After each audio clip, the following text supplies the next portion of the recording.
Brna, ide prvi! 30 na startu, a nakon njih startaju Hrvatske.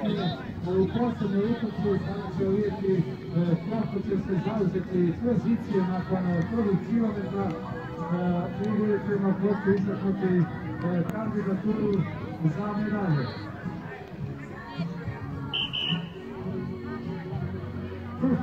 Čeran, praktički prva Hrvatska na Titus i 1000 metara samo Velike Gorice, 4.838.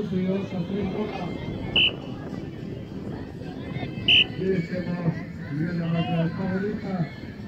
Stuči još i Valentino Pečeheli za slobodu na razliju, Antonio Bak za prave vježbu. Đorđe Medić, američki vice prvak, član Aška iz Splita. Mateo Aydin, Marko Zagreb, američki reprezentativac. Idemo van sa staze. Pa ima na posalju!